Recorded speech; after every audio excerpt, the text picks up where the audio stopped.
Eh bien, notre premier ministre canadien, M. Jean Chrétien, a déclaré que son épouse Aline Chrétien avait plus d'influence sur ses décisions politiques que les médias et la plupart de ses ministres.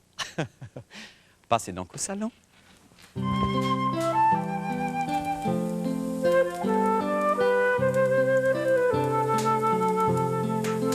C'est ma femme. Ah! Fait que c'est elle l'épaisse, Aline! Non, mais c'est une bonne affaire à savoir, ça. Ah oui, Masse, ma chérie, j'ai eu une journée d'enfer. Continue, cocotte. C'était magnifique. T'as une belle journée, toi? Ah oui. T'es moins patiente que d'habitude. Allez, va prendre un bain, cocotte, je retourne au bureau.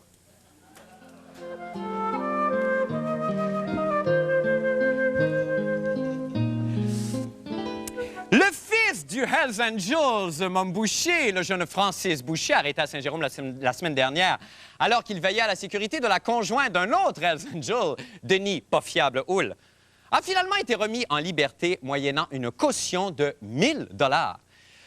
Passons... Non, excusez-moi, là, mais personnellement, je trouve ça absolument épouvantable. C'est très cher, 1 000 $. Pauvre Mom Boucher. C'est tout ce que j'ai à dire là-dessus. L'énergique animatrice Julie Snyder, pour terminer, pour le retour en ondes de son émission Le Point Jus, a présenté à grand renfort de publicité à ses téléspectateurs un insolite numéro où un écureuil pratiquait le ski nautique. Oui, un écureuil en ski nautique. Rochon au salon.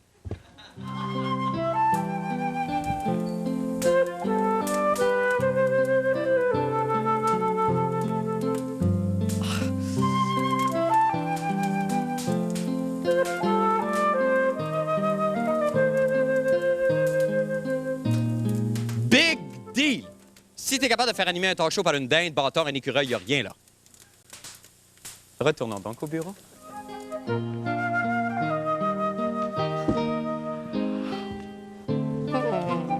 Oh, que ça fait du bien.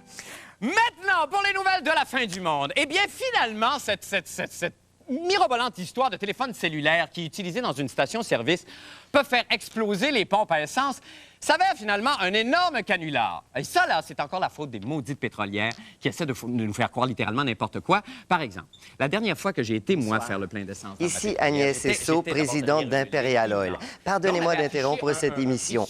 Depuis avril 1999, Marc Labrèche est notre porte-parole officiel à la radio pour tout le Canada français. Nous l'avons choisi pour sa voix dynamique, sa bonne humeur contagieuse et sa crédibilité auprès des jeunes.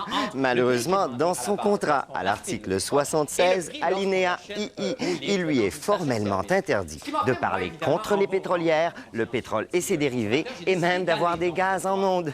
Afin de lui éviter un coûteux bris de contrat, je vais danser le twist pour détourner votre attention jusqu'à la fin de sa présentation.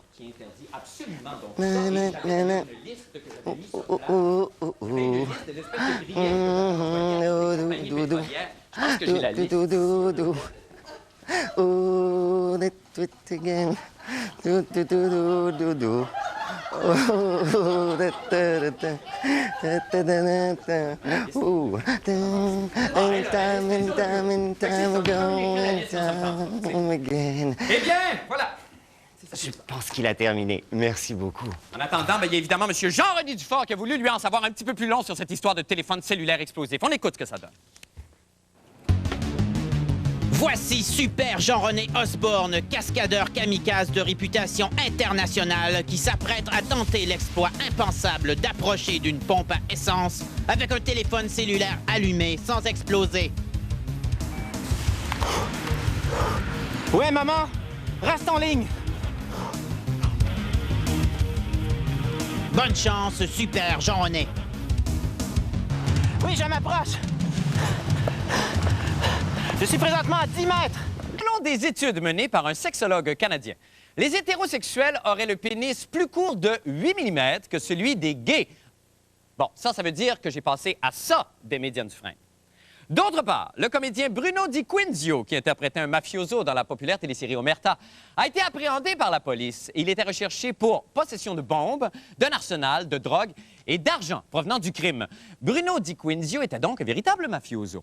Alors, apprenant cela, la populaire auteure du téléroman Les Machos, Mme Lise Payette, a déclaré « Ce n'est pas à mes acteurs que ça arriverait. Non, ce ne sont pas des machos, même s'ils sont tous à manger de même. Même s'ils sont tous à manger de même. »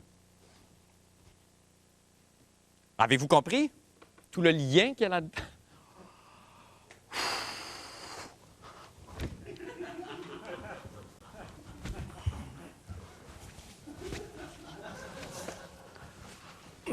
Pensez-y.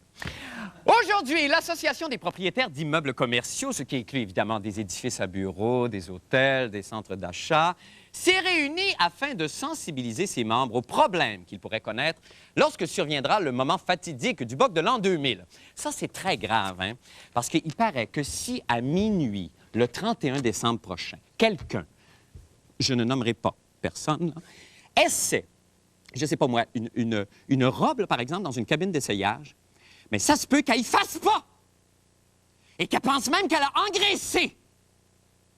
Pire que ça!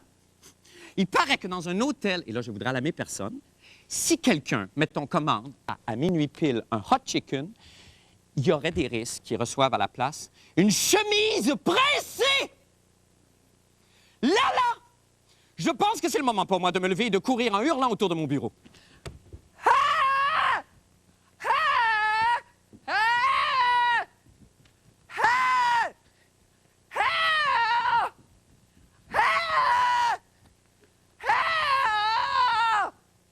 Là-dessus, allons voir avec Patrick Masbourian quelles solutions les propriétaires d'immeubles commerciaux ont trouvées pour contrer le bug.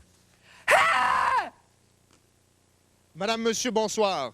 Que se passera-t-il le 1er janvier 2000 à minuit tapant?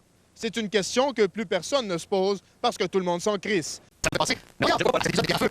Ah, c'est là, oui, oui. Oh, la Délima va se faire séduire par... Regardez, Oh, voyons, regarde regardez, ça, c'est très... c'est l'histoire du... Ne criez pas, madame.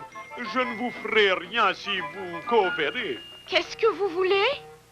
Vos objets précieux, madame, et peut-être... Ah, C'est ben l'histoire. oui, c'est bon, ça va voir. Quel pas beau croire que vous souvenir. aviez pas vu ça. Ben non, je l'ai pas vu tout de suite, mais je vais revisionner la chose encore chez C'est moi. l'histoire du gardien de bien hongrois. Merci beaucoup, Paul. Merci infiniment. Nous allons faire une petite pause et nous revenons avec la météo puis le chien, là, tout de suite après ça.